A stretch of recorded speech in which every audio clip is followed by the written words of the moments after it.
ఓం శాంతి.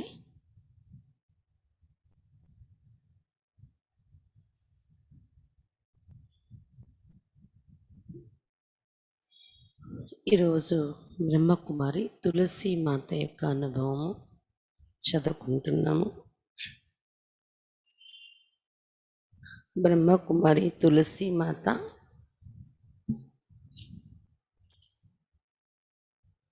आपने सन 1976 में ईश्वरीय ज्ञान प्राप्त किया.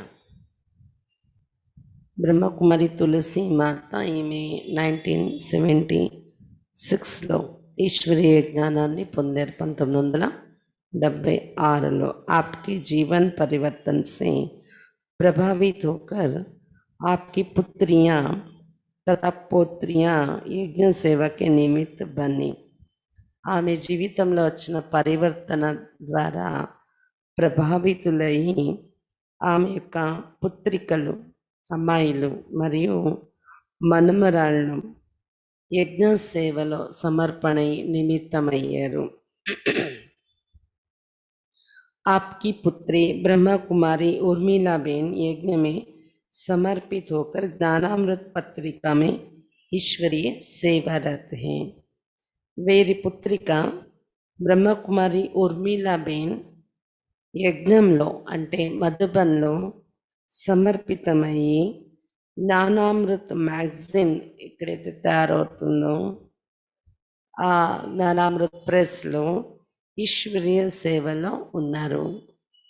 చార్కి दादरी का सेंटर खुलने में आप निमित्त बने. చరికి దాదరి అనే ఊర్లో సెంటర్ ఓపెన్ చేయటానికి తులసి మాత నిమిత్తమయ్యారు. सन 1990 में आपने पुराना शरीर त्याग दिया.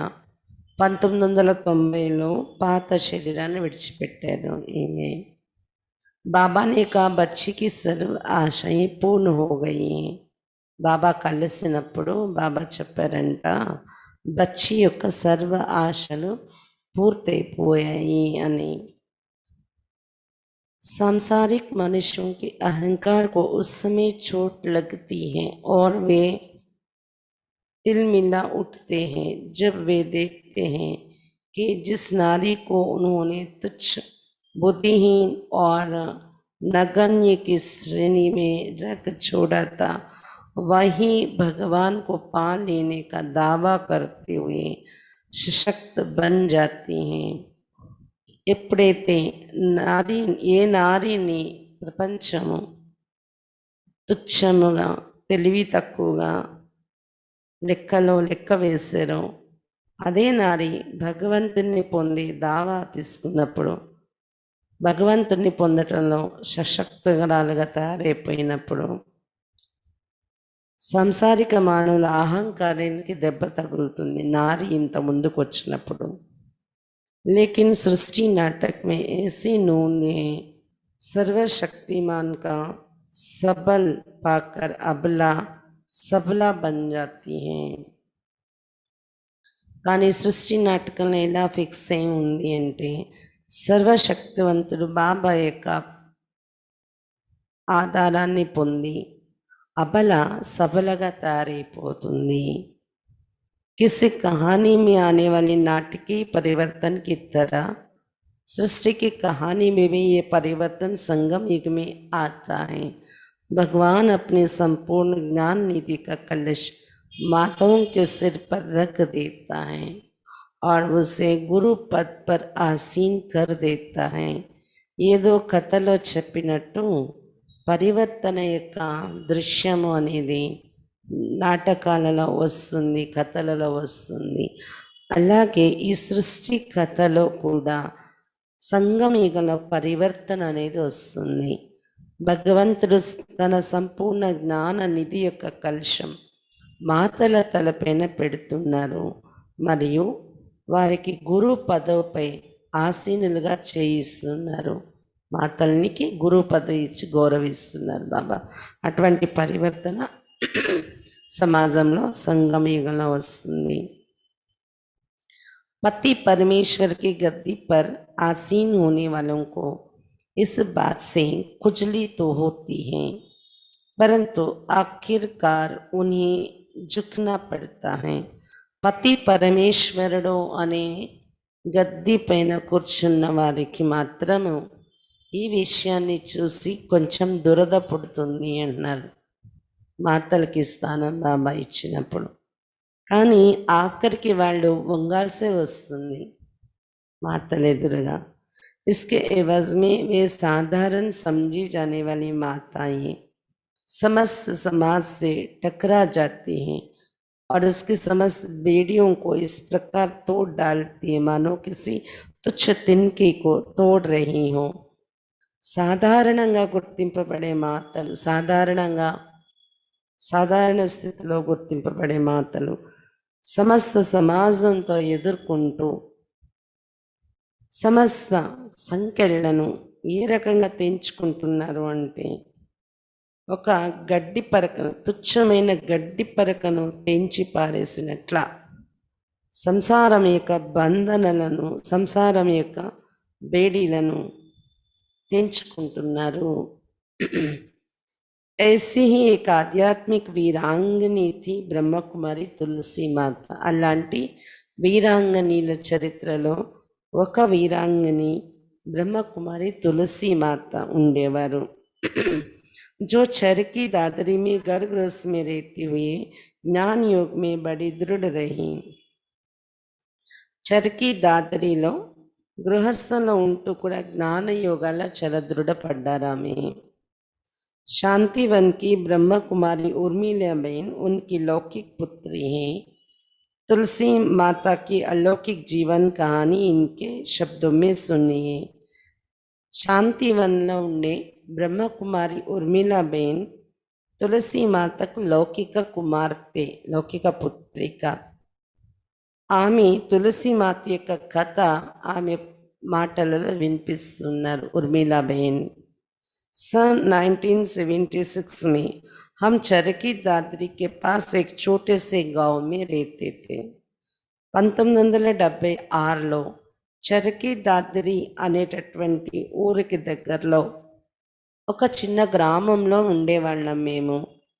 हमारे नानाजी का परिवार आसाम में पानीतोला और तिनसुकिया में रहता था. మా తాతయ్య గారి వాళ్ళ పరివారం అస్సాంలో పానీతోలా అనే తిన్సుకియా అనే ఊర్లో ఉండేవారు. తాతయ్య గారు, అమ్మమ్మ తాతయ్య వాళ్ళు అస్సాంలో ఉండేవారంట. वहाँ माता जी की छोटी बहन मेरी मौसी जी ईश्वरीय ज्ञान में चलती थी. అస్సాంలోనే మా అమ్మగారు వాళ్ళ చెల్లి అంటే మా పిన్ని ఈశ్వరీయ జ్ఞానంలో నడుస్తున్నారు. మౌसी जी को ज्ञान कोलकाता की एक माता से मिला था. అయితే పిన్నికి జ్ఞానం ఎక్కడి నుండి దొరికిందంటే ఉర్మిళా బెన్ వాళ్ళ పిన్నికి కలకత్తాలో ఉన్న ఒక మాత ద్వారా లభించిందంట జ్ఞానం. जो निर्मल शांता दादी की अनन्य स्टूडेंट थी और हमारे नाना जी की सगी बहन थी. నిర్మల్ శాంతా దాదికి అనన్యమైన స్టూడెంట్ అంట మాత. ఎవరైతే వీళ్ళ పిన్నికి జ్ఞానం ఇచ్చారో ఆ మాత నిర్మల్ శాంతా దాది దగ్గర అనన్యమైన స్టూడెంట్గా ఉండేవారు కోల్కతాలో. మరియు వీళ్ళ తాతయ్య ఎవరైతే ఉన్నారో, అమ్మమ్మ తాతయ్య ఉన్నారు కదా, ఆ తాతయ్యకు సిస్టర్గా కూడా ఉండేవారు, చెల్లి అవుతారంట. ఆ తాతయ్యకు చెల్లో అక్క అవుతారు. ఆ మాతయే వీళ్ళ పిన్నికి జ్ఞానం వినిపించారంట. मुरली की दीवानी. एक दिन मामा जी तथा मौसी जी हमारे घर आए. ఒక రోజు మా మామయ్య గారు మా పిన్ని మా ఇంటికి వచ్చారు అని చెప్తున్నారు. उन्होंने माताजी को ईश्वरीय ज्ञान के बारे में थोड़ा सा परिचय दिया और मौसी जी माताजी को बाबा की एक मुरली देकर कहने लगी, बहन ये भगवान के महावाक्य हैं, इनको प्रतिदिन प्रातःकाल नहा धोकर नियम से पढ़ना. అయితే వాళ్ళ పిన్ని వచ్చారు కదా వీళ్ళ ఇంటికి, ఆమె వాళ్ళ అమ్మగారికి ఈశ్వరీయ జ్ఞానం కోసం కొంచెం పరిచయం ఇచ్చి ఒక మురళి ఇచ్చారంట వాళ్ళ అమ్మగారికి. బాబా మురళి ఇచ్చి చెప్పారంట, అక్క ఇవి భగవంతుని మహావాక్యాలు ఉంటాయి ఇందులో. దీనిని ప్రతిరోజు ఉదయము స్నానం చేసి నియమపూర్వకంగా చదువుకుంటూ ఉండాలి అని ఇచ్చారంట మురళి. మాతాజీ శ్రీకృష్ణ और కాటూవలి శ్యామ్ జీకి బడి కడి భక్తి ఇంతి. మామూలుగా వీళ్ళ అమ్మగారు ఉర్మిళాబేన్ వాళ్ళ అమ్మగారు శ్రీకృష్ణ శ్యాముడి యొక్క భక్తురాలుగా ఉండేవారు, గొప్ప భక్తురాలు. घर में कोई भी नई चीज आने पर पहले अपनी इष्टों को अर्पण करती थी, बाद में खुद प्रयोग करती थी. ఇంటిలో ఏదైనా కొత్త వస్తువు రాగానే తన ఇష్ట దేవతకు అర్పించేవారు ముందు, దాని తర్వాతే ఆమె దాన్ని ఉపయోగించేవారు ఆ వస్తువుని. सायंकाल के समय हम सभी बच्चों को भागवत, सुख सागर, पुराण, रामायण, महाभारत आदि की कहानियां सुनाया करती थी.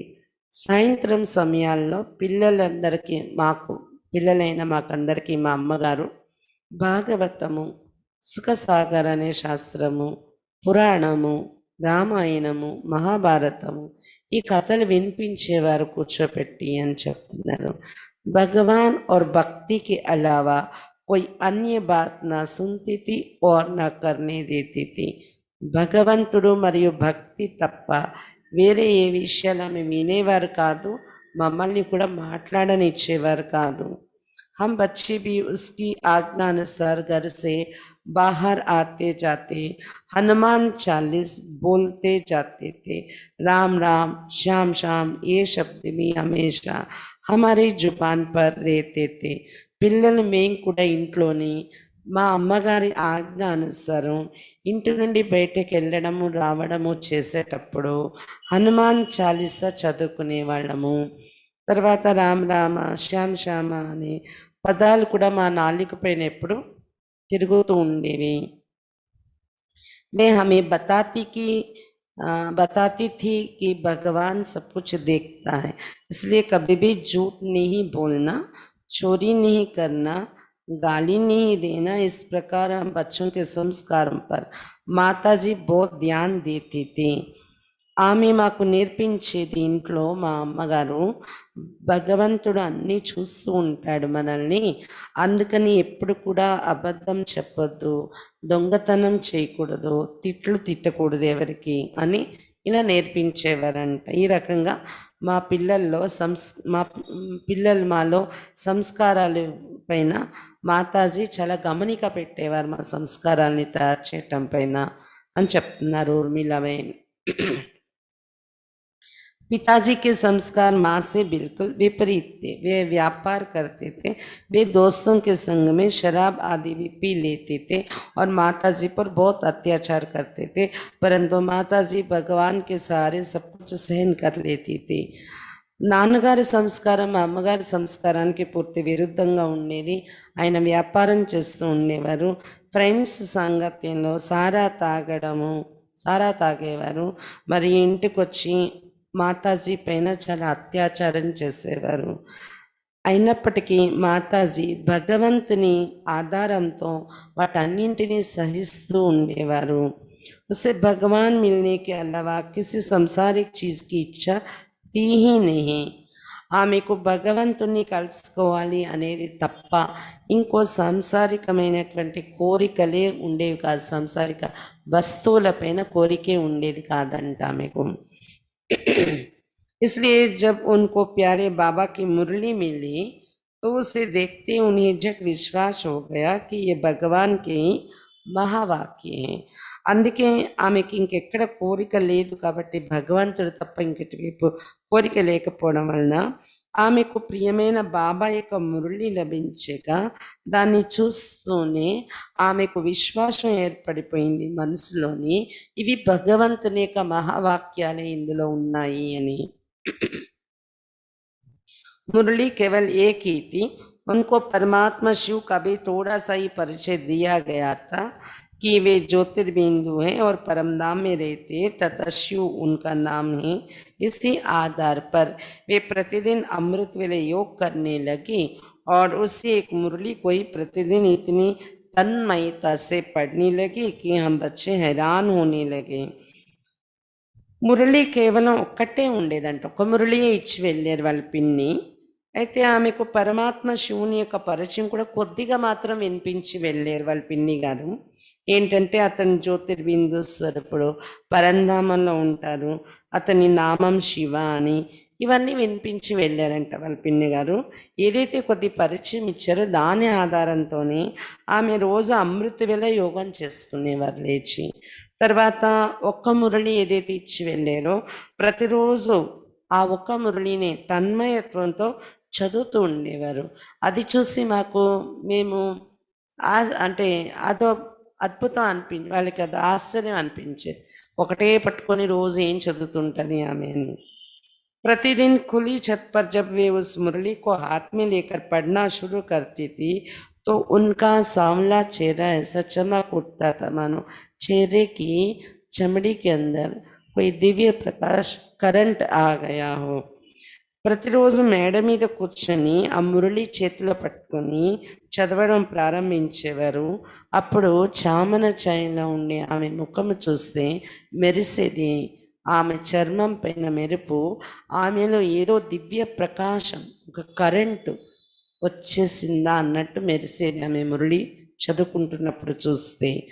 अब तक के जीवन में हमने उनको इतना प्रसन्न, निश्चिंत, आत्मविश्वासी, निर्भय और प्रकाशमान కభీ नहीं देखा था. ఇంతకుముందు ఎప్పుడు ఆమె జీవితంలో ఇంత ప్రసన్నంగా, ఇంత నిశ్చింతగా, ఇంత ఆత్మవిశ్వాసంతో, నిర్భయంగా, ఇంత ప్రకాశమయంగా ఎప్పుడు ఆమెని చూడలేదు మేము.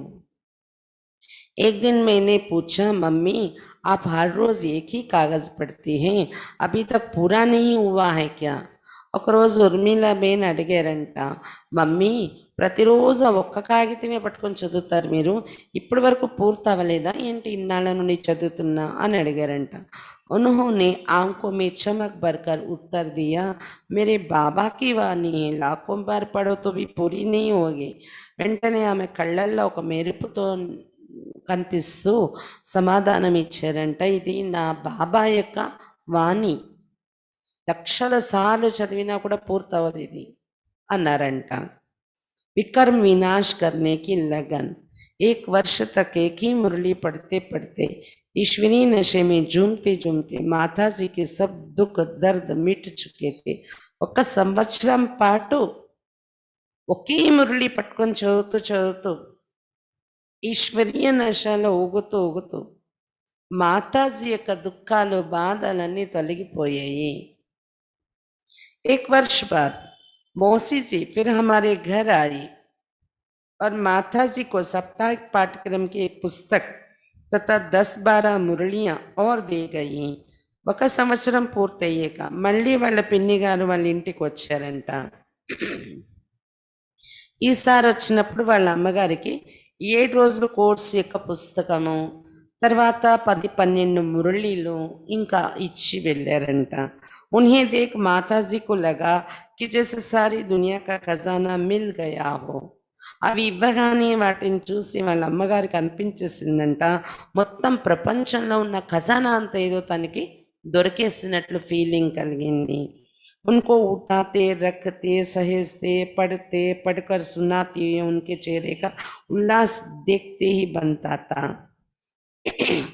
ఆమె ఆ పుస్తకాలని తీయడం, చేతిలోకి పట్టుకోవటము, అవి ఉంచటము, వాటిని భద్రపరచటము, చదువుకోవటము, చదివి ఎవరికైనా వినిపించటము చేసేటప్పుడు ఆమె ముఖంలో ఉల్లాసం చూడదగిందిగా ఉండేది. उनके सब सांसारिक संकल्प जैसे कि लौकिक वस्तुओं का संग्रह करना, बच्चों की शादी आदि की योजना बनाना उड़ चुके थे. సాంసారిక సంకల్పాలు, ప్రపంచంలో వాళ్ళ ఇలాంటి సంకల్పాలు ఎగిరిపోయామని. అవి ఉదాహరణకు లౌకిక వస్తువులు కూడా పెట్టుకోవాలనే ఆలోచన కానీ, లేదా పిల్లల పెళ్ళిళ్ళ కోసం ఆలోచించాలి అని పెళ్ళిళ్ళు చేసే ఆలోచన చేయడం కానీ, ఇలాంటివన్నీ ఆమె మనసు నుండి ఎగిరిపోయాయి. उन्हें एक ही धुन सोते जागते लगी रहती थी कि योग से मुझे अपने विकर्म विनाश करने हैं. ఆమెకు ఒకటే ధోని, నిద్రపోతున్నా మేల్కున్నా ఎప్పుడు ఇదే మనసులో ఉండేది. యోగం ద్వారా నేను నా వికర్మల్ని వినాశనం చేసేసుకోవాలని ఇదే తపన పెరిగింది ఆమెలో. कभी छत पर, कभी आंगन में, कभी कमरे में हम उन्हें योग में बैठे देखते थे. అప్పుడప్పుడు మేడ పైన, అప్పుడప్పుడు గుమ్మంలోని, అప్పుడప్పుడు గదిలోని ఆమె యోగంలో కూర్చొని ఉండడం చూసేవాళ్ళం మేము. उस समय उनसे बात करके डिस्टर्ब करने का हमारा मन नहीं होता था. ఆమె యోగంలో కూర్చున్నప్పుడు మాట్లాడి డిస్టర్బ్ చేయాలి అని అనిపించేది కాదు. पर यदि कुछ बात करने की कोशिश करते तो कभी नाराज़ भी नहीं होती थी. ఒకవేళ ఎప్పుడైనా ఆమె యోగంలో కూర్చున్నప్పుడు మేము మాట్లాడే ప్రయత్నం చేసినా ఆమె ఎప్పుడూ కోపంలోకి కూడా వచ్చేవారు కాదు. విసుగు చెందేవారు కాదు.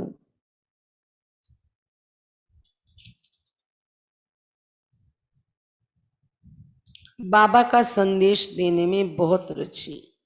బాబా సందేశం ఇవ్వడంలో ఆమెకెలా ఇంట్రెస్ట్ ఉండేది అని చెప్తున్నారనమాట. नज़दीकी सेवा केंद्र रोहतक में था, जो गांव से लगभग 80 కిలోమీటర్ దూర్ था. వాళ్ళ ఊరికి దగ్గర సెంటర్ అంటే రోహతక్ అని ఆ ఏరియాలో ఉండేదంట సెంటర్. అంటే వీళ్ళ ఊరు నుండి 80 కిలోమీటర్ల దూరంలో ఆ ఊర్లో सेंटर ఉండేది. वहाँ वे 2 मास में एक बार जाकर मुरलियाँ और साहित्य आदि ले आने लगे. ఆమె 2 నెలలకు ఒకసారి ఆ 80 కిలోమీటర్ల దూరంలో ఉన్న రోహతక్ సెంటర్కి వెళ్ళేవారంట. 2 నెలల్లో ఒకసారి వెళ్ళి మురళీలు, లిటరేచరు అవి తీసుకొచ్చేవారంట చదువుకోవటానికి. चित्र प्रदर्शनी को हर समय आंगन में रखे रखती और जो भी व्यक्ति, माता, बच्चा, विद्यार्थी किसी भी कार्य से घर में आता उसे सब काम छोड़कर पहले चित्र प्रदर्शनी समझाती. చిత్ర ప్రదర్శిని ఎప్పుడు కూడా వాళ్ళ గుమ్మంలో పెట్టి ఉంచేవారంట చిత్రాలు. ఎవరైనా వ్యక్తులు, మాతలు, పిల్లలు, విద్యార్థులు ఎవరైనా ఏదైనా పనుండి వాళ్ళ ఇంటికి వస్తే పని అంతా పక్కన పెట్టేసి ముందు చిత్ర ప్రదర్శన మీద వాళ్ళకి చెప్పేవారంట వాళ్ళ అమ్మగారు. घर के सभी रिश्तेदारों से भी लो क्लास छोड़कर ज्ञान चर्चा करनी प्रारंभ कर दी. ఇంట్లో ఎవరైనా చుట్టాలు వచ్చినా కూడా వాళ్ళతో కులం విషయాలు, సంబంధాల విషయాలు, వ్యక్తుల విషయాలు మాట్లాడటం వదిలేసి, లోక మర్యాదలు వాటి విషయాలు మాట్లాడటం వదిలేసి జ్ఞాన చర్చ చేయడం ప్రారంభించారు ఆమె. प्रारंभ में पिताजी ने सहयोग दिया. ज़्यादा विघ्न तब पड़े जब हम बच्चे ज्ञान में चलने लगे. అయితే మొదట్లో ఆమెకి మా నాన్నగారు బాగా సహయోగం ఇచ్చారు జ్ఞానంలో ఆమె నడుస్తున్నా కూడా. అయితే ఎక్కువ విఘ్నాలు ఎప్పుడు పడ్డాయంటే ఆమె ఒక్కరే కాకుండా పిల్లలు మేము కూడా ఎప్పుడైతే జ్ఞానంలో నడవడం మొదలుపెట్టా అప్పుడు ఎక్కువ విఘ్నాలు వేయడం మొదలుపెట్టారు మా నాన్నగారు అని చెప్తున్నారు ఉర్మిళాబేన్. क्रोध जीत बन गई. माताजी जब घरेलू कार्य में ज़्यादा उलझ जाती थी तो कभी कभी गुस्सा कर लेती थी, परंतु जब बाबा को पहचाना तो उनका गुस्सा ऐसे गायब हो गया जैसे उनमें था ही नहीं. వాళ్ళ మాతాజీ అంటే తులసి మాతాజీ ఇంట్లో ఎక్కువ పనులు అయినప్పుడు అప్పుడప్పుడు పని యొక్క ఒత్తిడితో అప్పుడప్పుడు కోపంలో వస్తూ ఉండేవారు ఊర్మిళాబాయి చెప్తున్నారు. కానీ ఎప్పుడైతే బాబా పరిచయం దొరికిందో ఆమెకు ఆమె కోపం అంతా మాయమైపోయింది. ఎలా అంటే ఆమె కోపం ఇప్పుడు లేనే లేదు అన్నట్లా మాయమైపోయింది. कोई मदद करे या ना करे वे अकेली ही सारा कार्य करती रहती और मुस्कुराती भी रहती. ఆమె పనుల్లో ఎవరైనా సాయం చేసినా చేయకపోయినా ఒంటరిగా మొత్తం పనంతా చేసేవారు. నవ్వుతూ చిరునవ్వుతో కూడా ఉండేవారు ఆమె అలసిపోకుండా. ఆమె ఆశ్చర్య హోతా. ఆమెలో వచ్చిన ఈ మార్పు చూసి మాకు ఆశ్చర్యం కలిగేది. उनको हंसी हंसी में जब हम कहते थे कि आप पहले की तरह जरा गुस्सा करके तो दिखाओ तो वे जोर से हंसती थी और कहती थी बाबा ले गया, अब मेरे पास है ही नहीं तो करके कैसे दिखाऊं. ఆమెకు అప్పుడప్పుడు సరదాగా వీళ్ళు అనేవారంట పిల్లలు, మీరు అమ్మ నువ్వు ముందులాగా ఒకసారి కోపం చేసి చూపించు అనేవారంట. అప్పుడు వెంటనే జోరుగా నవ్వేవారంట ఆమె. గట్టిగా నవ్వి అనేవారంట, "అయ్యో! బాబా తీసుకున్నారు నాలో ఉన్న కోపము. ఇప్పుడు నా దగ్గర లేనే లేదు. నేను ఎలాగ కోపం చేసి చూపించాలి ఇప్పుడు మీకు" అనేవారంట ఆమె. యోగయుక్త భోజన్ కా మహత్వ ఆమె దృష్టిలో యోగయుక్త భోజనం యొక్క మహత్వం ఎలా ఉండేది. माताजी को ये मंत्र पक्का था कि प्यारे बाबा की याद का भोजन खिलाकर हम किसी का भी बुद्धि योग ప్యారా బాబా के साथ जोड़ सकते हैं. మాతాజీకి ఈ మంత్రం పక్కాగా ఉండేది. ఏమని అంటే, ప్రియమైన బాబా స్మృతిలో వంట చేసే భోజనం తినిపించి ఎవరి బుద్ధి యోగాన్నైనా ప్రియమైన బాబాతో జోడించవచ్చు అనేటటువంటి ఒక మంత్రము ఆమె జీవితంలో పక్కాగా ఉండేది. ఉన్హోనే మేరే ప్రతి भी यही యుక్తి అప్నాయి. నన్ను మార్చడానికి కూడా ఆమె ఇదే యుక్తి ఉపయోగించారు ఇంట్లో అని చెప్తున్నారు. యోగయుక్త భోజనం. घर में भाभी आ गई थी. భోజన్ కి సారీ జిమ్మేవారి ఉస్నే సంభాల్ ली थी. ఇంటిలో వాళ్ళ అన్నయ్య గారికి వివాహం అయింది. వదిన వచ్చారంట. వదిన గారి ఇంట్లో ఉన్నారు. ఇంకా వంట చేసే బాధ్యత అంతా వదిన గారు సంభాళించేవారంట. माताजी की नज़र मुझ पर इतनी पक्की थी कि इसे योगयुक्त भोजन ही खिलाना है और प्यारे बाबा पर अर्पण करना ही है. అయితే మాతాజీకి వాళ్ళ వదిన రాకముందు వాళ్ళ అమ్మగారే వండేవారు. వదిన వచ్చాక వదిన వండడం మొదలుపెట్టాక ఈమె అంటే వాళ్ళ అమ్మగారి దృష్టి అయితే నా పైన అంటే ఉర్మిళ బేన్ పైన పక్కాగా ఉండేది అంట. ఏమని యోగయుక్త భోజనమే తినిపించాలి ఈమెకు, ఎప్పటికైనా ప్రియమైన బాబా పైన అర్పణ చేయించాలి ఈ అమ్మాయిని అని దృష్టి ఉండేదంట उर्मिला बहन పైన. मुझे इसकी कोई जानकारी नहीं थी. वे अपनी चपाती बनाने के साथ साथ मेरे लिए भी चपातियाँ बनाकर रसोई के कोने में अलग से रख देती थी और मेरे स्कूल से आने के समय पर दरवाजे पर एक चुस्त संतरे की तरह खड़ी हो जाती थी. जो ही मैं प्रवेश होती मुझे अपने हाथों से बनाई और भोजन खिलाती थी. मैं उसके प्यार को देख अंदर से अभिभूत हो उठती थी. నాకైతే ఈ జ్ఞానం కోసము ఈ యోగం కోసం ఏమీ తెలీదు, యోగయుక్త భోజనం కోసం కూడా. కానీ మా అమ్మగారు తన కోసం తన చపాతీలు తన వంట వేరేగా చేసుకునేవారు. అప్పుడు తనతో పాటు నా కోసం కూడా తయారు చేసేసేవారు వంట. చపాతీలు అవి ఆమె కోసం చేసుకున్నవి నాకు కూడా ఆమెతో పాటు తయారు చేసేసి వేరేగా పెట్టేవారు కిచెన్లోని. అంటే మిగిలిన మెంబర్స్ అందరి కోసం వాళ్ళు వదిన గారు చేసేవారు. కానీ ఉర్మిళా బేన్ కోసం వాళ్ళ అమ్మగారి కోసం వాళ్ళ అమ్మ చేసి దాచిపెట్టేవారంట వేరేగా ఎవరు ముట్టుకోకుండా. స్కూల్ నుండి ఉర్మిళా బేన్ వచ్చే వరకు ద్వారం దగ్గరే ఒక చురుగ్గా ఉన్న ఒక కమలా పండులా నిలబడి చూస్తూ ఉండేవారు. నేను రాగానే ఇంట్లో ప్రవేశించగానే నా తన చేతులతో నాకు భోజనం తన చేతులతో వండిన భోజనం నాకు తినిపించేవారు. నేను ఆమె ప్రేమను చూసి లోపల నుండి చాలా ముగ్ధురాలైపోతూ ఉండేదాన్ని. ज्ञान में आने से पहले वे इतना प्रेम नहीं दे पाती थी. भोजन बनाते समय की उनकी एकाग्रता और प्रभु प्रेम में तल्लीनता भोजन को इतना मीठा बना देती थी कि उनकी मोटी मोटी చపాతీयों में भी अलौकिक रस महसूस होता था. జ్ఞానంలో రాకముందు ఆమెలో అంత ప్రేమ అనేది మేము చూడలేదు.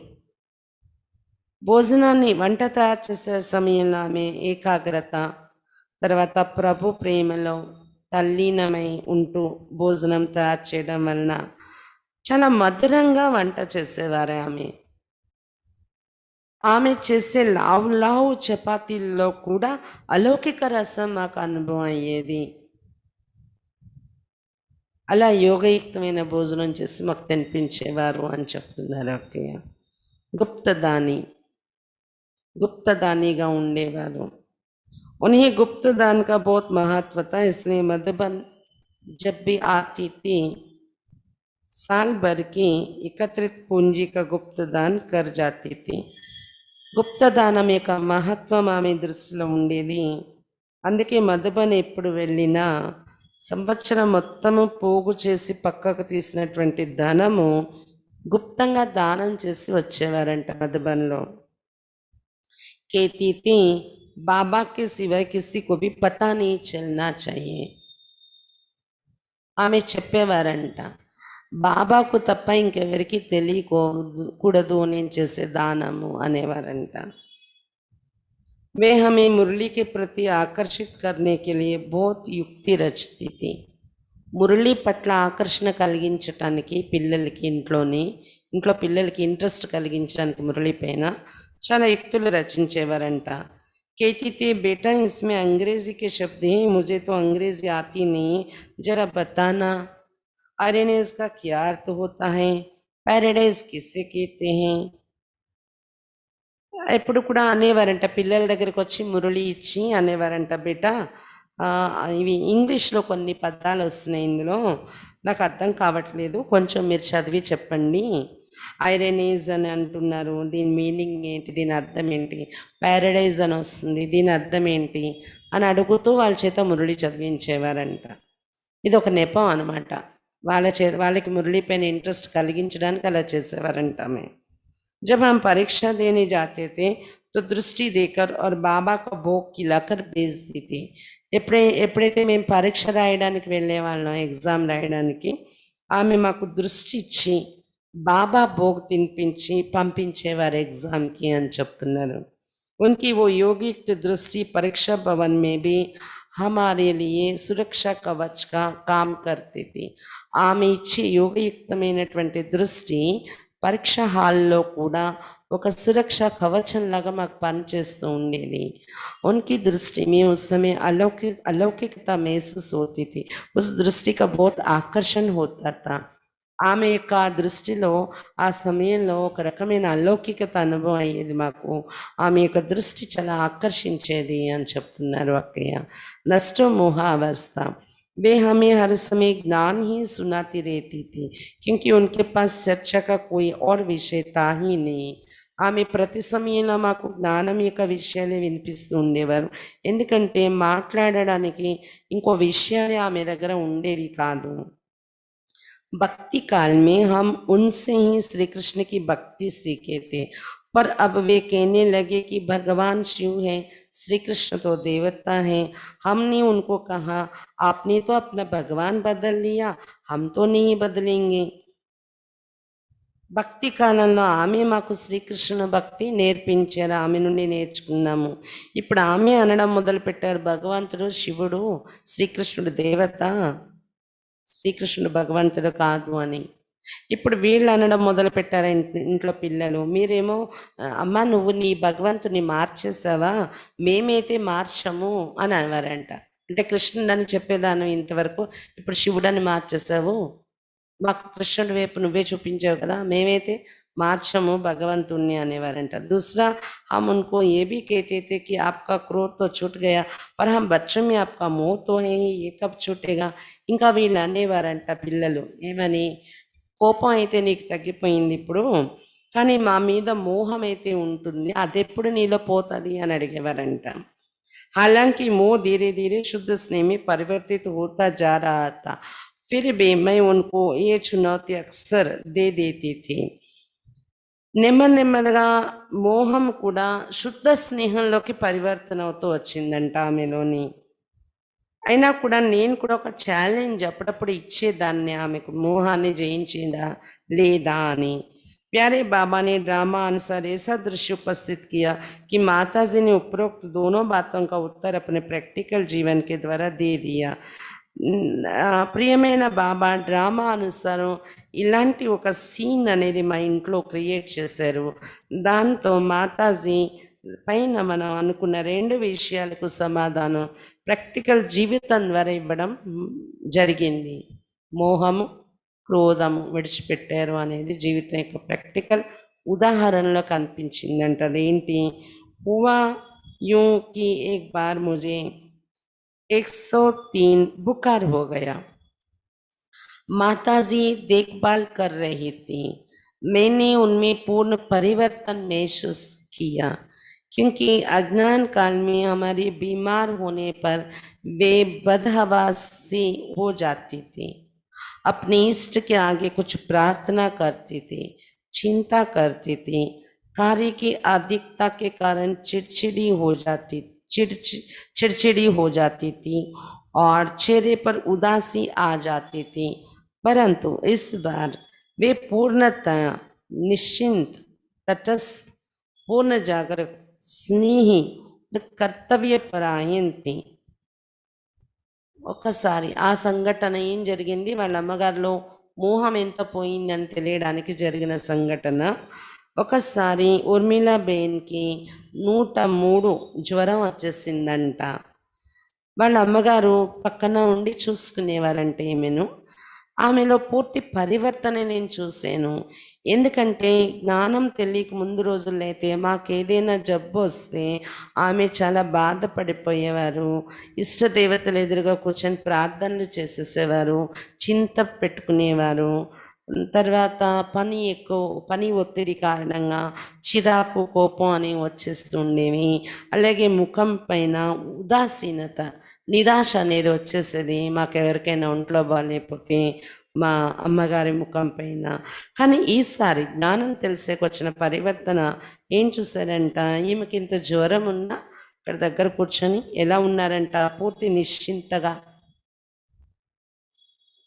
తటస్థగా, పూర్తి జాగరూక స్థితి, స్నేహి మరియు కర్తవ్య పరాయణత. అంటే మోహం కాదు, నేనేం చెయ్యాలి, నా బాధ్యత అన్నట్టు ఆమె చేస్తున్నారంట. रात भर मेरे लिए जागने पर भी चेहरे पर थकान का चिन्ह नहीं लाती थी. రాత్రంతా నా కోసం మెలకు ఉండి సేవ చేసినా కూడా ఆమె ముఖంలో అలసట అనేది కనిపించలేదు ఈసారి. मुझे कहती थी कि नींद नहीं करूंगी तो अच्छा है, मेरी कमाई జమా होगी. ఆమె అనేవారంట ముర్మిళాబేన్తో, నిద్రపోకుండా ఉండడమే మంచిది, నా సంపాదన జమ అవుతుంది, యోగం చేసుకుంటే సంపాదన జమ అవుతుంది రాత్రి కూడా అని ఆమె అనేవారంట. एक रात बुखार 104 तक चला गया, फिर भी वे चारपाई के पास बैठकर योग करती रही.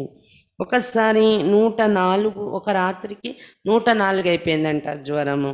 అయినా అప్పుడు కూడా ఆమె ఆ మంచం దగ్గర కూర్చొని యోగం చేస్తూ ఉన్నారంట, ఉర్మిళాబేన్ దగ్గర కూర్చొని.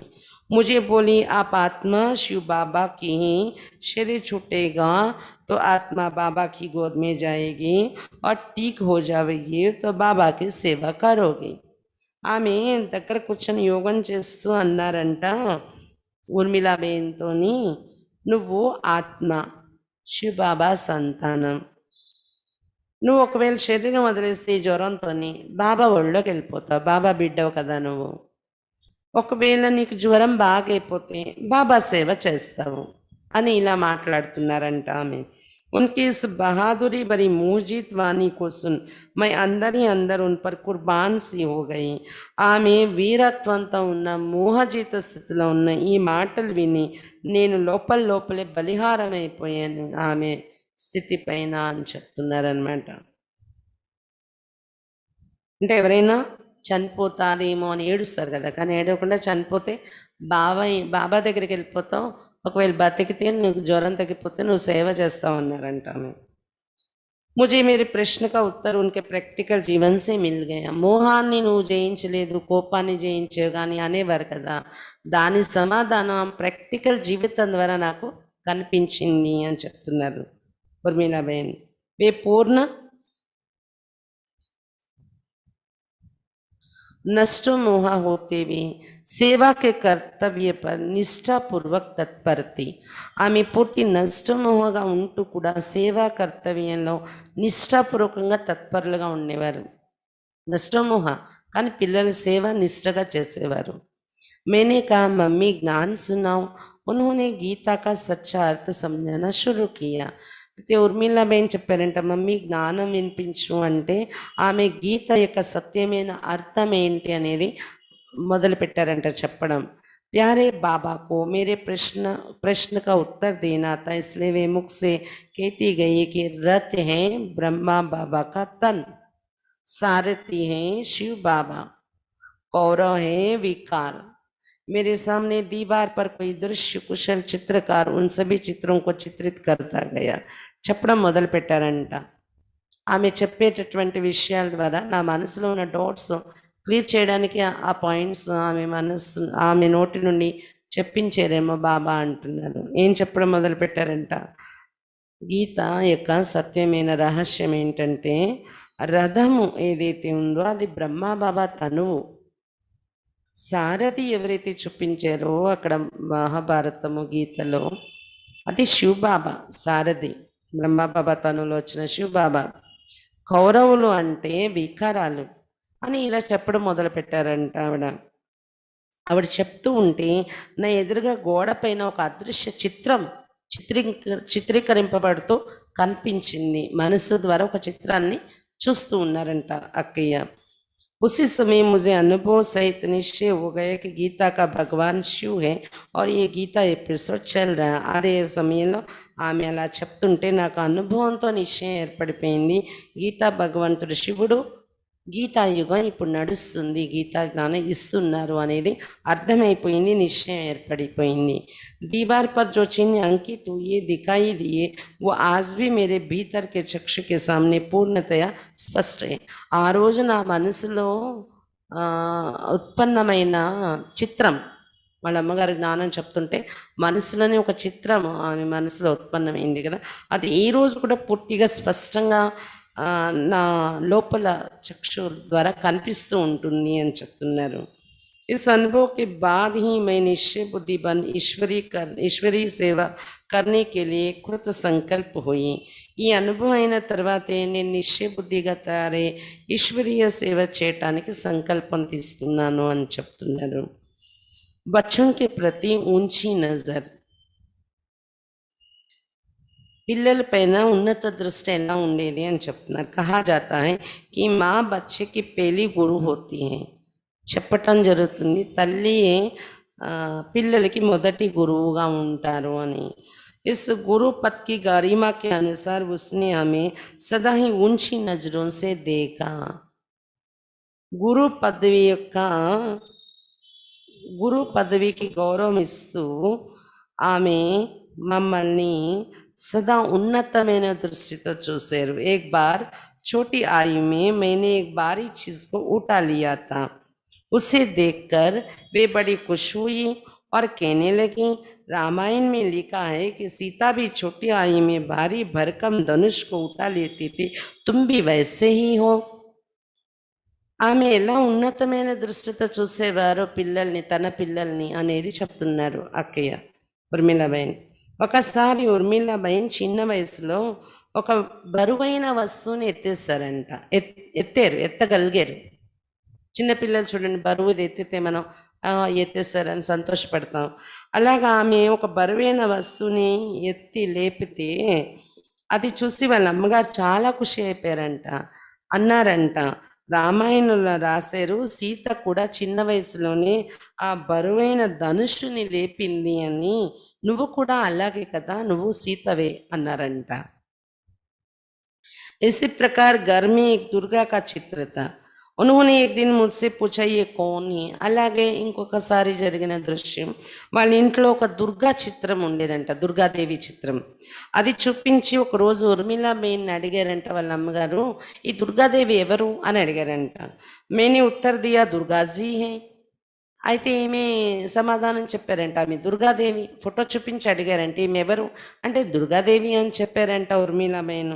उन्होंने कहा नहीं, मैं सोच में पड़ गई, फिर ये कौन है. వెంటనే వాళ్ళ అమ్మగారు అన్నారంట, కాదు అన్నారంట. అంటే ఈమె ఆలోచనలో పడిపోయారంట, మరి దుర్గాదేవి కాకపోతే ఇంకెవరు ఆమె, ఏం చెప్పాలి అని. ముझे सोच में देख वे बोली ये तुम्हारा ही चित्र है. ఆలోచిస్తూ ఉండగా ఆమె అన్నారంట, ఇది ఈ దుర్గాదేవి ఎవరు అనుకున్నారు, నువ్వే, నీ చిత్రమే ఇది అన్నారంట. बाल्यावस्था में श्री सीता श्री दुर्गा से मेरी तुलना होने के कारण वे ही मेरे आदर्श बन गई और मैं अपने कर्मों के प्रति जागरूक रहने लगी. చిన్నతన నుండి నన్ను శ్రీ సీతతో శ్రీ దుర్గతో పోలుస్తూ ఉన్న కారణంగా నాకు ఆదర్శం వాళ్ళే అయిపోయారు, సీత దుర్గా వీళ్ళు. ఈ విధంగా నాకు నా కర్మల పైన ఒక అటెన్షన్ అనేది కూడా ఏర్పడింది. ఈ విధంగా నన్ను మా అమ్మగారు చూడడం వలన అని. माया तो कागज का शेर है। सन 1980 में कोलकाता में बहुत बड़े मेले का आयोजन हुआ था। उस समय तक मैं ज्ञान को समझने लगी थी। 1980 సంవత్సరంలో కోల్కతాలో చాలా పెద్ద మేళా జరిగింది. ఆ సమయంలో నేను జ్ఞానము అర్థం చేసుకున్నాను. అప్పటికి ముందు వాళ్ళ అమ్మగారు ఒకరే జ్ఞానంలో ఉండేవారు. ఇప్పుడు ఉర్మిళాబేన్ కూడా జ్ఞానంలో నడవడం మొదలుపెట్టారు. इसलिए जब माताजी ने जाने की छुट्टी मांगी तो पिताजी ने हंगामा खड़ा कर दिया। ఆ మేళా కారణంగా వాళ్ళ అమ్మగారు వాళ్ళ నాన్నగారికి వెళ్తాను మేళాకి అని పర్మిషన్ అడిగితే వాళ్ళ నాన్నగారు పెద్ద గొడవ పెట్టేశారంట. ఎందుకు? ఉర్మిళాబేన్ కూడా జ్ఞానంలో నడుస్తున్నారు కదా అందుకు. मैंने कहा मत जाइए, पिताजी हंगामा करके घर की शांति नष्ट कर रहे हैं। ఉర్మిళాబేన్ అన్నారంట, అమ్మ నువ్వు వెళ్ళకు, ఎందుకంటే నాన్న చూస్తే గొడవ పెట్టేసి ఇంట్లో శాంతి నాశనం చేసేస్తున్నాడు, అందుకని నువ్వు వెళ్ళకు అక్కడికి మేళాకి అన్నారంట उर्मिलाबेन। उन्होंने कहा अरे बेटा माया तो कागज का शेर है, डराने के लिए आती है। प्यारे बाबा से कहती हूँ इनकी बुद्धि कैसे फेरेंगे कि इनके मुंह से हाँ निकल जाएगी। అప్పుడు వెంటనే వాళ్ళ అమ్మగారు అన్నారంట, అరే బేటా మాయ కాగితం పులి, భయపించటానికి వస్తుంది అది. ప్రియమైన బాబాకి నేను చెప్తాను, ఈయన బుద్ధిని ఎలా తిప్పేస్తారంటే బాబా ఆయన నోటి నుండి ఆయనే ఎల్లు అనడం మొదలు పెడతారు. అనే మాట వస్తుంది, వెళ్ళు అంటారు, అలా బాబా బుద్ధిని తిప్పుతారు అన్నారంట ఆమె. మాతాజీని సారి రాత్ యోగి, ఆ రాత్రి అంతా కూర్చొని యోగం చేశారంట వాళ్ళ అమ్మగారు ఆయన బుద్ధిని మార్చమని. అగలే दिन ही पिताजी ने जाने की छुट्टी दे दी। రాత్రంతా నిద్ర మానేసి కూర్చొని యోగం చేస్తే రెండో రోజు వాళ్ళ నాన్నగారు వెళ్ళమని పర్మిషన్ ఇస్తారంట మేళాకి వెళ్ళమని. योग बल के इस चमत्कार को देखकर मैं हतप्रभ रह गई, क्योंकि जो व्यक्ति कल जमीन और आसमान एक करने पर तुला हुआ था वो आज एक सुलझे हुए వ్యక్తి जैसे వ్యవహార कर रहा था। యోగ బలం యొక్క ఈ చమత్కారాన్ని చూసి ఆశ్చర్యపోయాను నేను అని చెప్తున్నారు ఉర్మిళాబేన్. ఎందుకంటే ఏ వ్యక్తి అయితే నిన్నటి వరకు ఆకాశం భూమి ఒకటి అని మాట్లాడేటటువంటి వ్యక్తి ఈరోజు ఏదో చిక్కు నుండి బయటపడినట్టు, అంటే ఆయన వ్యవహారం చాలా ఈజీగా అయిపోయి సమస్య అనేది లేకుండా అలా వ్యవహరించడం, ఈ మార్పు యోగ బలంతో నాకు చాలా ఆశ్చర్యం కలిగింది అని చెప్తున్నారు అక్కయ్య. अविनाशी वैद्य ने किया इलाज। माताजी का कलेजा हर समय बहुत तेज तेज धड़कता था और थोड़ा भी भार उठाने में वे असमर्थ रहते थे। వాళ్ళ అమ్మగారి యొక్క గుండె ప్రతి సమయంలో చాలా అంటే తీక్షణంగా కొట్టుకుంటూ ఉండేదంట. ఆమె ఊపిరితిత్తులనండి లేదా హార్ట్లో కొంచెం ప్రాబ్లం ఉంది. దానివలన ఆమె బరువు సామాను ఏవి ఎత్తలేకపోయేవారంట. दूसरे शहर में एक वैद्य से हर मास दवाई लेकर आते थे। వేరే ఊరెళ్ళి ప్రతి నెల డాక్టర్ దగ్గర మెడిసిన్ తెచ్చుకుంటూ ఉండేవారంట. थोड़ा काम करने के बाद उन्हें चक्कर भी आने लगते थे। బరువులు ఎత్తలేకపోవడమే కాదు, కొద్ది పని చేసాక ఆమెకు తల తిరుగుతున్నట్టు కూడా అవుతూ ఉండేదంట. एक दिन अमृत वेले वे योग में बैठी थी। कलेजे की धड़कन अचानक बढ़ गई और उनका योग टूट गया। ఒక రోజు అమృత వేళ యోగంలో కూర్చున్నారంట ఆమె గుండె దడ అకస్మాత్తుగా పెరిగిపోయింది, మరియు ఆమెకు యోగం పట్టలేదంట, ఆ దడ పెరిగిపోయి. उस अनपढ़ और बोली माता ने प्यार से बाबा को कहा, वो मेरे मीठे बाबा, ये धड़कन मुझे योग नहीं लगाने देती है। उसी समय चमत्कार हो गया।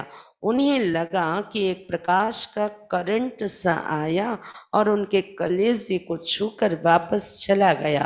उस दिन के बाद कलेजा दोबारा कभी भी असामान्य रूप से नहीं धड़का और वैद्य की सभी दवाइयां बंद हो गई। माताजी दोनों हाथों में 2 बाल्टियां लेकर हंसते हंसते सीढ़ियां चढ़ने लगी। అయితే ఆ రోజు అకస్మాత్తుగా దడ మొదలైంది. యోగం పట్టలేదు అక్కకి. ఆ చదువులేని బోలి మాత ప్రేమతో బాబాకి చెప్పారు. "ఓ నా మధురమైన బాబా, ఈ దడ నాకు యోగం కుదరనివ్వట్లేదు" అని. అదే సమయంలో ఒక చమత్కారం ఆమెకు అనుభవం అయిందంటే ఏంటంటే, ఒక ప్రకాశము కరెంట్ లాగా వచ్చి అది ఆమె గుండెను టచ్ చేసి వెళ్ళిందంట. ఆ రోజు నుండి ఉండే దడ ఇంకొక రోజు రాలేదంట ఇంకెప్పుడు. డాక్టర్ దగ్గర మందులు తీసుకోవడం కూడా ఇంక బంద్ అయిపోయిందంట ఆ రోజు నుండి. ఇంకా బరువులు కూడా ఎత్తడం మొదలుపెట్టేసారంట తర్వాత. 2 చేతులతో 2 బకెట్లతో నీళ్లు పట్టుకొని నవ్వుతూ, నవ్వుతూ మెట్లు ఎక్కి తీసుకెళ్ళేవారు ఆమె ఆ నీళ్లు. 2 బాల్టీలతో 2 చేతుల్లో. అంతలా బాగైపోయింది అని చెప్తున్నారనమాట. అంటే అవినాషి వైద్యుడే ఆమెకు ఇలా వైద్యం చేశారు అని చెప్తున్నారు ఉర్మిళాబేన్. భగవాన్ అంగరక్షకే, భగవంతుడు అంగరక్షకుడు కూడా అయ్యాడు ఆమెకు. माताजी के ज्ञान को लेकर घर में हम तीसरे दिन पिताजी की ओर से वार होते हर घर माताजी के ज्ञान को लेकर घर में हर तीसरे दिन पिताजी की ओर से वार होते रहते थे, कभी गालियों के रूप में और कभी హింస के रूप में भी. మా అమ్మగారు జ్ఞానం తీసుకున్న తర్వాత ఇంటిలో ప్రతి 3 రోజులకి నాన్నగారి తరపు నుండి యుద్ధం జరుగుతూనే ఉండేది. అప్పుడప్పుడు తిట్ల రూపంలో తిట్టటం, అప్పుడప్పుడు హింస రూపంలోని. वे मुझे कुछ नहीं कहते थे, वे ज्ञान में चलने का गुस्सा भी माताजी पर ही मेरे ज्ञान में चलने का गुस्सा भी माताजी पर ही उतारते थे. मुझे इस बात से बहुत पीड़ा होती थी. నేను జ్ఞానంలో నడుస్తున్నానంటే ముందే చెప్పారు కదా, వాళ్ళ అమ్మగారు ఒక్కరే నడిచే వరకు ఏమి గొడవ పెట్టేవారు కాదు ఆయన. కానీ పిల్లలు కూడా ఎప్పుడైతే ఫాలో అవ్వడం మొదలుపెట్టారో వాళ్ళ అమ్మగారి మీద చాలా గొడవ పెట్టేవారు, హింస చేసేవారు. నాకెప్పుడు ఏమనేవారు కాదు. కానీ నేను జ్ఞానంలో నడుస్తున్నాను అనే కోపం కూడా మా అమ్మగారి మీదే చూపించేసేవారు ఆయన. ఈ విషయాన్ని చూసి నాకైతే చాలా బాధ కలుగుతూ ఉండేది అని చెప్తున్నారు అక్కయ్య. माताजी कहती थी, गाली कहकर खाकर मेरा कुछ बिगड़ा थोड़ी, मार खाकर भी मुझे दर्द थोड़ी होता है, प्यारा बाबा सारा दर्द చూసి లేతా है. అయినా వాళ్ళ అమ్మగారు అనేవారంట, తిట్లు తిని నా మనసు ఏమైనా పాడైంది అనుకుంటున్నావా, దెబ్బలు తిని నాకేమైనా నొప్పులు వచ్చాయి అనుకుంటున్నావా, ప్రియమైన బాబా ఉన్నారు, నా నొప్పులన్నీ నా బాధలన్నీ పీల్చేస్తారు ఆయన అనేవారంట వాళ్ళ అమ్మగారు. बेटा यज्ञ के विघ्न तो शास्त्रों में भी प्रसिद्ध है, घबराना नहीं है. అమ్మా, యజ్ఞం యొక్క విఘ్నాలు శాస్త్రాల్లో కూడా ప్రసిద్ధి చెంది ఉన్నాయి. అవి ఇవే విఘ్నాలు, నువ్వేం భయపడకు వీటిని చూసి అనేవారంట వాళ్ళ అమ్మగారు. माताजी की ऐसी बहादुरी भरी बातें सुनकर मेरे अंदर भी साहस तथा निर्भयता का ज्वार उमड़ने लगता था और मन कहता था कि प्यारे बाबा की खातिर सारे संसार से भी टकराने पड़े तो भी बड़ी बात नहीं है. మాతాజీలో ఇలాంటి వీరత్వంతో కూడిన మాటలు విని మాతాజీ నోటి నుండి నా లోపల కూడా సాహసము, నిర్భయత అనేవి ఉత్పన్నమయ్యేవి. మనస్సు చెప్తూ ఉండేది, ప్రియమైన బాబా బాబా కోసం ఈ ప్రపంచంలో ఏ పరిస్థితుల్ని ఎదుర్కోవాల్సి వచ్చినా అదేమీ గొప్ప విషయం కాదు అని నా మనసులో కూడా అనిపించేది అని చెప్తున్నారు అక్కయ్య. एक रात्रि को पिताजी 10 बजे घर आए और आते ही कहने लगे कि आज मैं खाना नहीं खाऊंगा, एक तलवार लेकर आया हूँ और तुम दोनों की गर्दन काटूंगा. मैं तो थोड़ा डर गई, पर माताजी उस हंगामे के बीच भी अचल अडोलती. ఒక రాత్రి వాళ్ళ నాన్నగారు 10 గంటలకు వచ్చారంట. వచ్చిన వెంటనే అనడం మొదలుపెట్టారంట, ఈరోజు నేను భోజనం చెయ్యను, ఒక కత్తి పట్టుకొని వచ్చాను, మీ ఇద్దరి మెడలు నరికేస్తాను అని అన్నారంట వాళ్ళ నాన్నగారు. నేనైతే భయపడ్డాను కొద్దిగా. కానీ మా మాతాజీ, మా అమ్మగారు మాత్రం అంత అలజడి మధ్య కూడా అచంచలంగా స్థిరంగా ఉన్నారు. చెరే పర్ నిశ్చింతత थी, ముఖంలో ఏ మాత్రం చింత లేదు, నిశ్చింతగా ఉన్నారు. मुझे कहा आराम से सो जाओ, कुछ भी होने वाला नहीं है, भगवान हमारे अंगरक्षक है. తిరిగి ఉర్మిళాబేన్తో వాళ్ళ అమ్మగారు అన్నారంట, ఆరాంగా పడుకో, ఏం అయ్యేది లేదు, భగవంతుడు మనకు అంగరక్షకుడు ఉన్నాడు అన్నారంట వాళ్ళ అమ్మగారు. సచ్ముచ్ కుచ్ భీ నీ హువా క్యూంకి జిస్కా సాథీ హే భగవాన్ ఉస్కో క్యా రోకే ఆంధీ और తుఫాన్. నిజంగానే ఏమీ జరగలేదు గొడవ ఏమీని ఇంక రాత్రి. ఎందుకంటే ఎవరి తోడుగా భగవంతుడు ఉన్నాడో వాళ్ళకి ఏ పెనుగాలి తుఫాన్ ఆపుతుంది అనేది ప్రత్యక్ష ప్రమాణం చూశారు అక్కయ్య.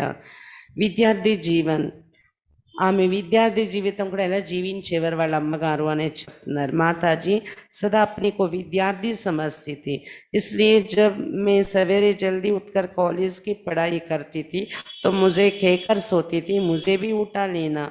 వాళ్ళ అమ్మగారు తను విద్యార్థిగా అనుకునేవారంట. నేను ఉదయం తొందరగా లేచి కాలేజీ చదివేదాన్ని. ఆమె అనేవారంట వాళ్ళ అమ్మగారు, నన్ను కూడా లేపేసే నువ్వు చదువుకోవడానికి లేసేటప్పుడు అని. మై బీ శివబాబాకి స్టూడెంట్, ముజే బీ పడాయి కర్ని, నేను కూడా శివబాబా స్టూడెంట్ కదా, నువ్వు కాలేజ్ స్టూడెంట్, నువ్వు చదువుకున్నావు, నేను శివబాబా స్టూడెంట్ని, నేను కూడా చదువుకోవాలి, నన్ను కూడా లేపేసే అనేవారంట. వే 2 बजे उठकर अपनी पाठ्य पुस्तकें पढ़ती थी, మురళియా పढ़ती थी और उनको कंठस्थ करने में लग जाती थी. ఉదయం లేచి పుస్తకాలు చదవడము, మురళీలు చదవడము, వాటిని కంఠస్థ చేసేవారంట. याद करने के बाद पुस्तक बंद करके मुझे कहती थी, सुन के तो देख मुझे ठीक से पॉइंट याद है या नहीं.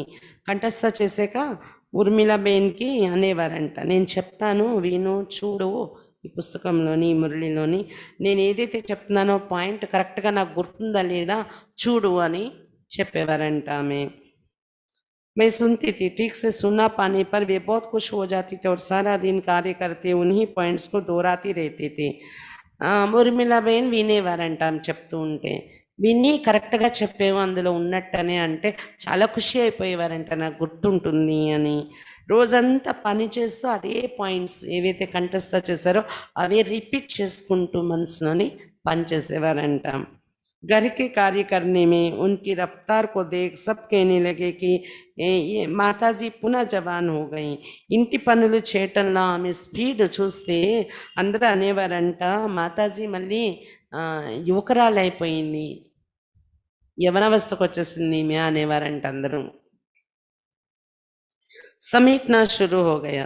सब्जी फल आदि खरीदने जाती थी तो बाबा के भंडारे का हिस्सा निकाल लेती थी. కూరగాయలు కొనడానికి వెళ్ళినా, పళ్ళు కొనడానికి వెళ్ళినా అందులో కొంత డబ్బులు బాబా బండారీకని భాగం వేరుగా తీసేసేదంట ఆమె. अब घर जाना है मंत्र को गुनगुनाती हुई अपना सब कुछ समेट लेने की उनको धुन लग गई थी. ఇప్పుడు ఇంటికి వెళ్ళాలి, బాబా తీసుకెళ్ళడానికి వచ్చారు, ఇంటికి వెళ్ళిపోవాలనే మంత్రం ఎప్పుడు రిపీట్ చేసుకుంటూ తన సర్వస్వం సర్ది పెట్టుకునేటటువంటి ధ్వని ఉండేది ఆమెకు. కహా క్యా రకా ముజే బతాతి రేతి థీ, దానివల్ల ఎక్కడ ఏముంచాననేది ఎప్పుడు నాకు చెప్తూ ఉండేది ఆమె. ఇంటికి వెళ్ళిపోవాలనేది ఆమెకు ఉండే మనసులో అదే ధ్వని ఉండేది. అందుకు దానికి తయారుగా ఉండాలి అన్న భావంతో ఎక్కడ ఏం పెడుతుంది ఆమె ఏంటి అనేది అన్నీ నాకు చెప్తూ ఉండేది. और कैसे सफल होगा ये योजना बनाती रहती थी. అలాగే నేను ఎక్కడ ఏం పెట్టాను అది ఎలా సఫలం అవుతుంది అనే ప్లాన్ కూడా తయారు చేసి చెప్తూ ఉండేవారంట అక్కకి. सन 1987 में उसने अपनी सभी पोटलियां मेरे समर्पण समारोह के सुअवसर पर बड़ी दादी जी की गोद में लाकर रख दी. 1987లో నా సమర్పణ సమారోహం జరిగింది మధుబన్లో. అప్పుడు ఆమె ఇన్నాళ్ళు దాచిన పొట్లాలన్నీ కూడా తీసి బడి దాది, ప్రకాశ్మణి దాది ఒళ్ళో తెచ్చి పెట్టారంట అంతా. ప్యారే బాబా उस समय मधुबन में आए हुए थे. బాబా కూడా వచ్చారంట మధుబన్లో అప్పుడు. जब वे बाबा के सामने गई तो बाबा ने वरदान दिया कि बच्ची की सब आशाएं पूर्ण हो गई. ఆమె బాబాతో కలవడానికి ఎదురుగా వెళ్తే బాబా వరదానం ఇచ్చారంట, బచ్చి యొక్క ఆశలన్నీ పూర్తయిపోయాయని. मेरे यज्ञ में समर्पित हो जाना उनके सबसे बड़े सपने का साकार हो जाना था. ఎందుకంటే అన్నింటికన్నా పెద్ద కోరిక, పెద్ద స్వప్నం ఆమెకి ఏమి ఉండేదంటే ఉర్మిళాబేన్ని సమర్పణ చెయ్యాలి సేవలో అని. అది అయిపోయింది ఎప్పుడు, అన్నీ పూర్తయిపోయినట్టు. అందుకే బాబా ఆమెకు అది వరదానం ఇచ్చారు, బచ్చి యొక్క కోరికలన్నీ పూర్తయిపోయాయి అని. सुप्रीम सर्जन मेरे साथ हैं, आने वाला में सुप्रीम सर्जन ना तो उन्नारनी। माताजी की बाई छाती में बाल्यकाल से एक गांठ थी। अचानक सन 1980 में उसमें से मवाद निकलने लगा और डॉक्टरों ने उसे कैंसर घोषित कर दिया। మాతాజీ కి ఛాతీలో ఒక పక్క ఛాతీలో చిన్నప్పటి నుండి ఒక కురుపు ఉండేదంట. ఒక కాయ ఉండేదంట. అకస్మాత్తుగా 1980వ సంవత్సరంలో ఆ కాయ నుండి చీము రావడం మొదలైందంట. డాక్టర్స్ దాన్ని చూసి క్యాన్సర్ అని చెప్పారంట. పడోస్ में 2 लोगों को कैंसर था। उन्होंने उन्हीं दिनों ऑपरेशन करवाया था और शरीर छोड़ गए थे। వాళ్ళ పక్కింట్లో దగ్గరలో వాళ్ళ పక్కన్న వాళ్ళ పక్కింట్లో ఇద్దరికి క్యాన్సర్ ఇలాగే వచ్చిందంట. వాళ్ళు ఆపరేషన్ చేయించుకుంటే శరీరం వదిలేశారంట. माताजी ने ये कहकर ऑपरेशन करवाने से मना कर दिया कि तकलीफ इतनी ज़्यादा नहीं और मैं इस शरीर में ईश्वरीय सेवा करना चाहती हूँ। మాతాజీ అందుకు పక్కనున్న వాళ్ళకి క్యాన్సర్ కోసం ఆపరేషన్ అయితే శరీరం వదిలేశారు అని చూసి ఆమె నిషేధించారంట. నేను ఆపరేషన్ చేసుకోను, నాకు అంత కష్టం కూడా లేదు ఈ కాయతోని, అందుకు నేను ఈ శరీరంలో ఉంటూనే ఈశ్వరీయ సేవ చేయాలనుకుంటున్నాను అన్నారంట వాళ్ళ అమ్మగారు. घाव पर दवाई पट्टी करके वे पथ प्रदर्शनी की पुस्तक लेकर दादरी शहर की गली गली में ఈశ్వరీయ సందేశ్ దేనే కే లియే జాతీ థీ. వీళ్ళు ఒక విలేజ్లో ఉన్నారు, పక్కన టౌన్ దాదరి అనేటటువంటి ఊరు అనమాట. ఈమె ఏం చేసేదంట, ఆ కురుపు ఏదైతే ఉందో ఆ కాయ ఛాతీ పైన దానికి మందు పెట్టి పట్టి కట్టేసి దానికి కట్టు కట్టేసి ప్రదర్శని పుస్తకాలు పట్టుకొని ఆమె దాదరి సిటీకి వెళ్ళి అక్కడ వీధి వీధిలో ఈశ్వరీయ సందేశం ఇచ్చి సేవ చేసి వచ్చేదంట. క్యాన్సర్ అని తెలిసే కూడా. पहली बार जब डॉक्टर ने इस बीमारी के बारे में जाना था तो वो माताजी को बताने में सकुचा रहा था कि कहीं ये डर ना जाए. మొట్టమొదటిసారి డాక్టరు ఎప్పుడైతే డాక్టర్కి ఈమె క్యాన్సర్ ఉందని తెలిసిందో వాళ్ళ అమ్మగారికి చెప్పడానికి సంకోచిస్తున్నారంట, భయపడతాదేమో అని. साथ गई बहन को उसने धीरे से बताने की कोशिश की तो माताजी ने कहा, डॉक्टर साहब घबराइए नहीं, मुझे मालूम नहीं, मुझे कैंसर भी हो तो कोई डर की बात नहीं है. అయితే ఈమెతో పాటు వెళ్ళిన అక్కయ్య ఎవరైతే ఉన్నారో ఆమెకు నెమ్మదిగా చెప్పటం మొదలు పెట్టారంట డాక్టర్. ఈమెకు క్యాన్సర్ అనేది ఆమెకు చెప్పే ప్రయత్నం చేశారంట. అప్పుడు వాళ్ళ అమ్మగారు అన్నారంట, డాక్టర్ గారండి నాకు చెప్పడానికి భయపడుతున్నారా, నాకు తెలుసునండి మీరు భయపడకండి, నాకు ఒకవేళ క్యాన్సర్ వచ్చినా నాకేం భయం లేదు అన్నారంట. मेरे साथ तो सुप्रीम सर्जन शिव बाबा है, నా తోడుగా సుప్రీం సర్జన్ శివ్ బాబా ఉన్నారు, నాకేం భయం లేదు అన్నారంట. माताजी डॉक्टर साहब को बाबा का संदेश देकर हंसती हुई क्लिनिक से बाहर आ गई. అలా అంటూ బాబా పరిచయం చెప్పి డాక్టర్ గారికి కూడాను ఆ క్లినిక్ నుండి బయటకు వచ్చినప్పుడు నవ్వుతూ బయటకు వచ్చారంట ఆమె, క్యాన్సర్ అని తెలిసి కూడా. कैंसर कभी भी उनके पुरुषार्थ पर हावी नहीं होने पाया. తన పురుషార్థంలో క్యాన్సర్ యొక్క ఇబ్బంది రానివ్వలేదు ఆమె. उसके कारण उन्होंने अपनी किसी भी सब्जेक्ट ज्ञान योग धारणा सेवा को कम नहीं होने दिया. రోగం వచ్చింది క్యాన్సర్ అనేది, అయినా దాని కారణంగా ఏ సబ్జెక్టు జ్ఞానం యోగం ధారణ సేవ ఏది తక్కువ కానివ్వలేదు ఆమె. उनकी चुस्ती हंसी खुशी उमंग को देखकर कोई भी विश्वास नहीं करता था कि इनको इतनी बड़ी बीमारी है. ఆమెలో ఉన్న యాక్టివ్నెస్, నవ్వు, సంతోషంగా ఉండే ముఖము, ఉత్సాహము, ఆమెలో ఉండే ఉత్సాహం చూసి ఎవరికీ నమ్మకం కుదరదు ఈమెకి ఇంత పెద్ద రోగం ఉంది అని. बल्कि बीमारी ने वरदान रूप बनकर पुरुषार्थ में उन्हें ज्यादा अलर्ट कर दिया. ఆ రోగం ఇంకా వరదానమైపోయి ఇంకా అలర్ట్ అయిపోయారు పురుషార్థంలోని ఆమె. ఆత్మ उड़ गई, ఆఖరికి ఎలా చనిపోయారు అనేది చెప్తున్నారు. जीवन के अंतिम दिनों में उन्हें हल्का बुखार था. ఆఖరు రోజుల్లో శరీరం వదిలే ముందు చిన్న జ్వరం వచ్చిందంట, కొంచెం జ్వరం వచ్చిందంట. सन 1990 के अप्रैल महीने का एक दिन था. అది 1990 ఏప్రిల్ నెలలో ఒక రోజు उस दिन उन्होंने मौसमी का रस पिया और जूठे ग्लास को हाथों से वाश बेसिन में रखकर आई। ఆ రోజు ఆమె బత్తాయి రసం తాగారంట. ఎంగిలి గ్లాసు వాష్ బేసిన్‌లోని వేయడానికి వెళ్ళి వేసి వచ్చి इसके बाद कुर्सी पर रखे तकिए से टेक लगाकर बैठ गई. गर्दन तकिए पर स्थिर थी. దాని తర్వాత వచ్చి కుర్చీలో ఒక తల్లగడ వెనుక సపోర్ట్ ఉంటే దానికి అలా చారబడి కూర్చున్నారంట. తల తల తలగడ మీద అలా స్థిరంగా ఉంచేశారంట ఇలా ఎదురుగా. उनकी नजरें दीवार पर लगे बाबा के चित्र पर टिकी हुई थी. కుర్చీలో కూర్చొని తలగడ సపోర్ట్తో తల ఇలా ఉంచేసి ఆ గోడ మీద ఎదురుగా బాబా చిత్రం ఉందంట. ఆ చిత్రం మీదే ఆమె దృష్టి పెట్టేశారంట. తబి ఆత్మ ఉడ్ గయి. అలా చిత్రాన్ని చూస్తూ ఆత్మ ఎగిరిపోయిందంట, శరీరాన్ని వదిలేశారు. घर के लोगों ने समझा कि మాతాజీ योग कर रहे, కానీ ఇంట్లో ఉన్న వాళ్ళు అనుకున్నారంట ఆమె యోగం చేస్తుంది అనుకున్నారంట. थोड़ी देर बाद शक हुआ तो डॉक्टर को बुलाया गया और उन्होंने आत्मा के निकल जाने की पुष्टि कर दी. కొద్దిసేపు అయ్యాక డౌట్ వచ్చిందంట అందరికీ. అప్పుడు వెంటనే డాక్టర్ని పిలిచారంట. డాక్టర్ చూసి లేదు ఈమె ఆత్మ వెళ్ళిపోయింది, చనిపోయారు ఈమె అని చెప్పారంట. मुझे सेंटर पर समाचार मिला. అప్పటికి అక్క సరెండర్ అయిపోయారు కదా 87లోనే. అప్పుడు ఆమెకు सेंटर की खबर వచ్చిందంట ఇలా శరీరం విడిచిపెట్టారని. वहां पहुंची तो एकत्रित हुए रिश्तेदारों की ईश्वरीय ज्ञान से खूब सेवा हुई. అక్కడ నేను చేరుకున్నాను అమ్మ శరీరం వదిలితే. అక్కడ వచ్చినటువంటి రిలేటివ్స్ అందరికి కూడా ఈశ్వరీయ జ్ఞానం ఇచ్చి చాలా సేవ చేశాను, చాలా సేవ జరిగింది ఆ రోజు అని ఉర్మిళ మేన రిలేటివ్స్ అందరికీ జ్ఞానం ఇచ్చి సేవ చేశారంట. ఈ విధంగా ఆమె అంతిమంలో శరీరం విడిచిపెట్టారు అని చెప్తున్నారన్నమాట.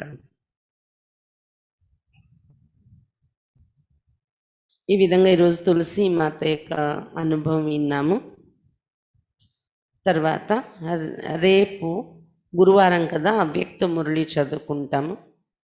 69 రివైజ్ అవ్యక్త మురళి చదువుకుంటాము. అచ్చా, ఓం శాంతి.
वरदान दिया